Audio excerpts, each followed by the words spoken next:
Hello everyone, welcome to From the Star Wars Home Video Library. I'm your host Nathan P. Butler, author of A Saga on Home Video. Please excuse my scratchy throat. It's that time of year and it is late at night as I'm recording this. At the same time as some of these other recent episodes shortly after my wife had major surgery, which makes late at night the time I can record right now. We're going to take a look at something interesting here, and what's weird about it is after watching it, I felt like there were like multiple hooks to get to talking about it, because you know that I always try to open up these episodes with some type of context to sort of explain why what we're looking at is interesting and fit it into the broader context of Star Wars Home Video. As I mentioned recently, that's why A Saga on Home Video is a narrative history of Star Wars Home Video, not just a product listing, because for me, context is everything. It's what really makes things interesting. What we're looking at here is a little bit odd, so there were a lot of different ways I could get to it. One thing that popped into my head was the idea that in terms of comedy, a lot of times, one of the things that has become sort of a cliche within comedy is that at least before modern like cancel culture and such, when is it okay to make a joke about a particular group? Usually, in the past, the assumption was, well, if you're a member of that group, you can make fun of that group. But if you're not a member of that group, tread carefully. So in that sense, that logic kind of seems to apply to what we're looking at here, as a group of presumed Star Wars fans take down Star Wars fans. That was one hook that popped to mind. Another thing that popped to mind was just the idea that we have seen many documentaries on Star Wars fans before. And in looking at those documentaries, some of them presented Star Wars fans in a positive light, others not so much, kind of like they were crazy. And this would fit somewhere kind of weirdly in the middle, maybe, in terms of how it's being presented. That was the other thing that came to mind. But then there was yet another. Just this idea that with Star Wars, we've seen a lot of fan-made documentaries, and we have seen things that are fan-made parodies that take on a documentary style, like that True Hollywood Story of Jar Jar Binks thing. But we haven't seen much in the way of actual Star Wars mockumentaries that have been released out there, except maybe the official, R2-D2 Beneath the Dome. And what we have here is in that odd category of a mockumentary. So that's kind of a hook into it as well. But then there's also the broader hook of just, we're looking at a product here that looks at Star Wars fans, makes some jabs, but I think we all may know people, and perhaps have been at different times in our lives, people represented in this documentary, in this mockumentary here. So that's another hook. The hook that I decided was probably the one that made the most sense from a home video standpoint was simply that we have seen a lot of different interesting little home video items spring out of Star Wars Celebration 3 in 2005, which was held in Indiana during the ramp up to the release of Revenge of the Sith. We saw there was that Star Wars Trivial Pursuit Saga Edition, right? That Trivial Pursuit version with the DVD questions and stuff that is considered Star Wars home video. We saw that there was a limited edition bonus DVD that was really just more like a demo type disc that was available there.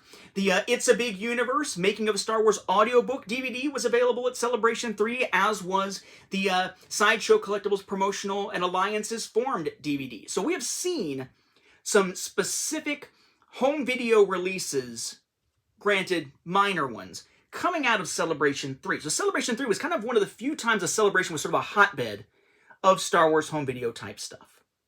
But this is an odd one in that it wasn't the fact that there was a home video thing coming out at Celebration 3, but something actually somewhat about Celebration 3. With all those weird hooks in mind, what on earth must I be talking about? It is a little known thing that I didn't know about until Shamim Q. Dana, I believe is how I pronounce your name, posted about it on the Star Wars Home Video Facebook group. Shamim being someone who is huge in like the Skywalking Through Neverland group and whatnot, does a lot of autograph collecting and so forth. Talked about this in the group, and I didn't quite know what it was, but certainly I rushed out to see if I could find it. None on eBay, one on Amazon Marketplace. I managed to get that copy, so it seems to be tough to find. Maybe for good reason. It is this. Not to be confused with the recent A Disturbance in the Force holiday special documentary, we have A Great Disturbance. Widescreen up at the top. This isn't the documentary you're looking for. Move along. And they have it set up where I don't want to say the main characters, because one of these I'm not sure I would call a main character of this at all, are in here as if they are in, if you can see there, as if they're in an action figure case, like the old school, like open up the Darth Vader case, and you had the little stickers to put on there for the names of the characters and whatnot. I used to have one of those little Darth Vader busts that opened up, kind of triangular. But you have the different characters here. It says computer repairman, lawn boy, history teacher, sales representative, film trooper, and barista. We'll come back to the individual characters here. The spine there says widescreen, a Great Disturbance DVD, and it does say Region 1 teeny tiny underneath. The back gives you some idea what this is, and again, designed like action figure packaging, which I can definitely appreciate. The menus on here are as well. A Great Disturbance. Then you have the names of these individual characters here. We'll come back to them again here in just a moment. A quick description, special features, runtime, legalese, and a little copyright down here, bearing in mind that the copyright doesn't actually give a date here. It does give a date here, but the date is for when it was made. Apparently this was released in 2007, in early 2007, produced in 2006, using footage that was shot at Celebration 3 in 2005. So kind of a chronological gap there between different stages of this process here. Let me read this to you a little bit about what this is. Talk about it in more depth in a moment. It says, look for these new characters, collect all 8, going with that same kind of action figure type feel. In April 2005, a film crew followed 5 delusional fans during their preparation trip and return from the Star Wars Celebration in Indianapolis, Indiana. So far, it sounds like a documentary. Phil, a computer repairman who thinks he's the greatest and funniest fan of all time. Lee, debuting his homemade stormtrooper costume. Doug, a competitive tabletop gamer who trash talks elementary school challengers. Derek and Smitty, 2 lifelong friends searching for girls among Jedi and Wookiees. Wookiees spelled with 1 E there. See the hilarious and biting satire of us Star Wars fans, the conventions we attend, and all the characters, costumes, long lines, exhibits, games, and fanny packs that come with it. Watch the film evolve from a great documentary into a great disturbance. And that's kind of the key there. See the hilarious and biting satire of us Star Wars fans and so on and so on. This looks like a documentary on its face. If you were watching it, I think you would be able to tell fairly early, because of how over the top the individuals are at times, that this can't possibly be real. They're playing it up or they're playing a role. If you watch it all the way through the end credits, of course, the individual people listed here, these aren't actually their names. For the most part, one of them is, the one who isn't looked at poorly in it. They're actors, right? The creative team playing the different roles here, and it tells what their real names are in the credits. It's a mockumentary, not a documentary. The fact that it isn't clear necessarily on its face, even for some who are watching it probably, tells you something about fandom, I think. Because of the way these people are sort of caricatures of the type of people you would see at conventions in many respects. And how in some cases you might be like, I do kind of know somebody like that. This might actually be real. It's not. It's exaggerated. It's satire. But it's a very biting satire. Again, maybe the only people who could do this without it being insulting, and I still think it's kind of on the edge, maybe the only people who could do this without being insulting to Star Wars fans, like some of those documentaries we've seen, are other Star Wars fans satirizing their own community, as we see here. It's odd. We'll talk about it more in detail. Inside, you have the disc. It is simply a Great Disturbance widescreen DVD with the copyright. That is all you got there. That is it. It does have some bonus features here. The bonus features don't really quite match what it says. There are trailers for 2 completely unrelated projects. The trilogy synopsis from one of the characters, Lee Sagowitz. It's kind of like one of the characters doing like a Star Wars in 2 minutes thing, kind of badly, essentially. There's a whole segment all with that same person doing a bunch of really bad Star Wars character impressions. That is not listed on here at all. And it does list deleted scenes, which aren't on there at all. So unless the impressions are the deleted scenes, I'm not really seeing the deleted scenes thing here. So one thing to note here is that this starts a few months prior to, like 3 months, I guess, prior to Celebration 3. A little bit about anticipation of it, preparation for it, and then dives into Celebration, and appears to be footage actually shot at Celebration for the most part. I don't know how you would get the crowds and whatnot with a small team like this. Warwick Davis walking through the hallway, being noticed and such, without this actually being shot at Celebration. Which makes me wonder, because it does say that there is a story and writing involved in it. It makes me wonder how much of this was improv, how much of this was like, we have a general idea of what we're going to do and we're just going to kind of wing it, how much was actually scripted for the live event that they recorded versus stuff maybe that they recorded for those little intricate interviews that are in it. It's an interesting production, and it does pick up with like a sort of where are they now-ish thing shortly thereafter. That's even more over top than most of the rest of it, at least for one of the characters. But it's definitely an odd one. But to give you a sense of where this comes in with satirizing not Star Wars itself, or the Star Wars phenomenon, but satirizing types of fans you would see at conventions. You have, checking out the back here, you have Phil. Again, not their real names. And basically Phil is the guy who thinks he's sort of the coolest possible Star Wars fan. The person who thinks they knows everything about Star Wars is reading A Guide to the Star Wars Universe 2nd Edition by Bill Slavicsek in the hotel room. Maybe says something about me that I know which book it was when he didn't say who the author was, just barely showed the cover. But who also is like, you know, I know all about Star Wars and all about the ladies, but really when you see him out there talking to women, it's very chauvinistic. It's very, yeah, kind of like just what you would see from like a teenage boy type of thing back in this particular era that shows that, you know, it's someone who just has no game, so to speak, but certainly thinks that they do or likes to talk like they do. But it's the type of fan who is sort of like the gatekeeper, we'd call them these days. Someone who has a definition in their mind of what a true fan is and expects people to live up to that ideal.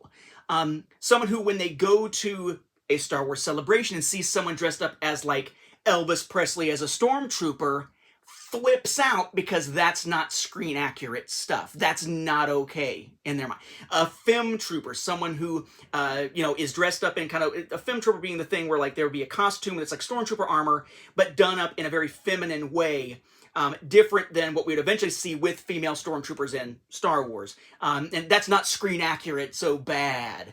And just someone who goes to the celebration jazzed up and ends up disillusioned early enough in it that they just like give up on it and they're miserable the entire time pretty much. Then you have Lee. Lee is sort of the man-child of the bunch, so to speak. Someone who seems to be like late teens, maybe early 20s, living at home with his mom and I think brother, who basically is, it's the optimistic, love it for the love of it, childlike fascination with Star Wars that carries him through and lets him enjoy it when the others oftentimes don't enjoy it. But being the butt of every joke because of how childish he is, the fact that he built his stormtrooper helmet with a jock strap over the cup, over the mouthpiece, who is eventually befriended by one of the people who actually uses their real name, Karen Sarna, the fem trooper from the front, though seems oblivious to anything, you know, kind of like, ooh, girls, but when someone's actually expressing an interest in him and interest in hanging out with him, he's completely oblivious to it, that sort of thing. So kind of the childish fascination embodied in someone who looks like they should be at a later stage of sort of maturity, I guess you could say. You have the one that should have resonated with me, I guess, the history teacher who teaches history to elementary school students, quotes historical quotes all the time as if it makes him profound, and is just this hardcore tabletop gamer for the Star Wars miniatures game for Wizards of the Coast back in the day, and is just over the top. One of these gamers who thinks that they are the best and they know more than anyone and they shall never lose. And when put in an actual competitive situation, even against kids who are playing for perhaps the first time or playing just for fun, is getting his ass kicked all over the place and cannot handle it. The kind of person who, in this case, will call a company and tell them, you sold me defective dice because when I roll the dice, I'm getting crappy rolls. That's what dice do. It's board gaming. RNGesus, so to speak, as the saying goes, RNG being random number generation, for those who don't play board games. But just this person just gets so disillusioned and so like, ugh. But another time where I wonder how much of this was scripted, how much was improv, how much of this was working with people who were there, because there's a point at which there's a table flip moment in a room with people actually from Wizards of the Coast who come and, they're going to call security, whatever. Was any of that real? Was it staged? I'm assuming it was staged. But it's a weird beast here in terms of this production.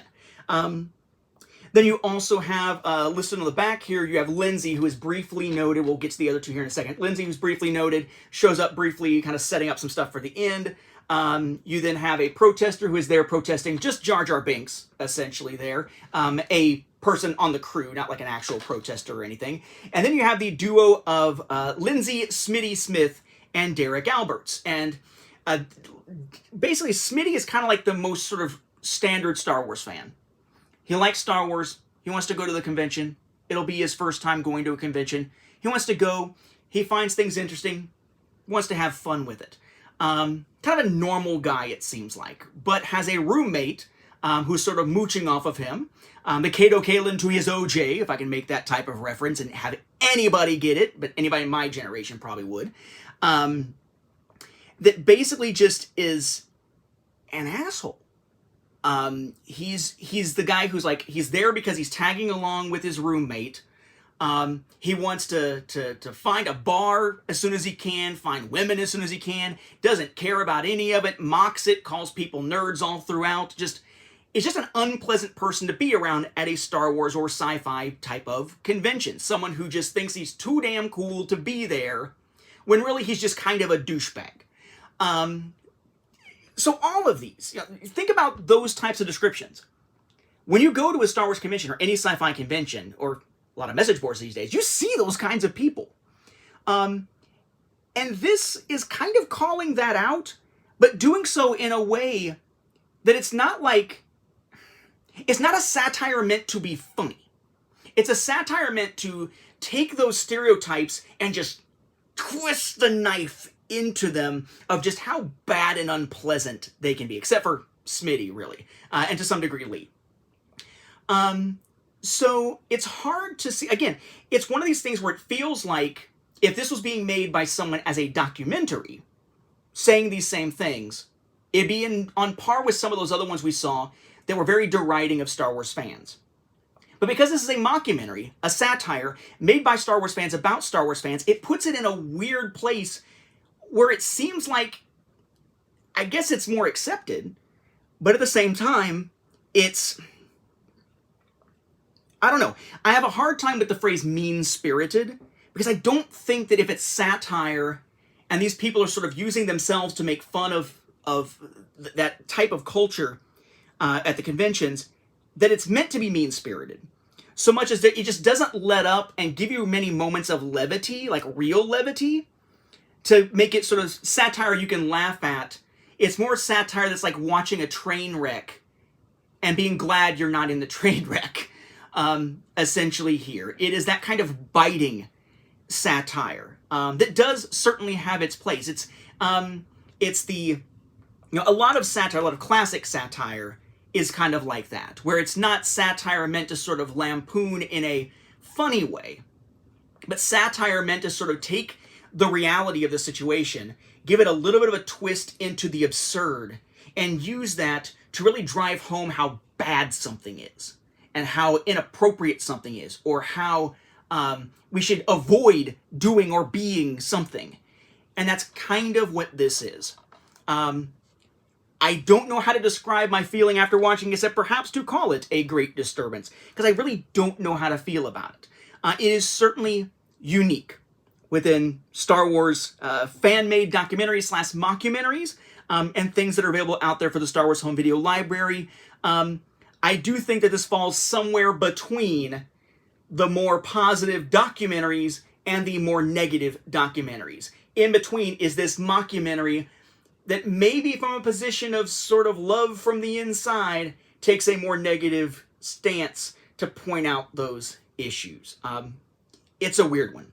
Again, the DVD came out in 2007, the program itself in 2006, and of course, it was actually recorded at Celebration 3 in 2005.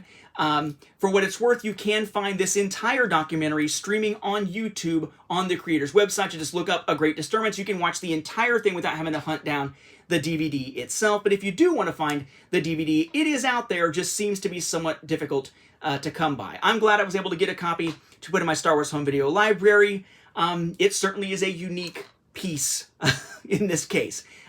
Again, even taking notes about it, watching it, even recording this, I'm still not entirely sure what to think about it, but maybe that's what good satire is meant to do all along. With that, we'll wrap up this episode. Thank you for watching, and may the Force be with the home video viewers, none of whom hopefully fall into any of those stereotypes. I sure hope I don't, but I'm sure at some point I have. And maybe that's the lesson we're supposed to take from this.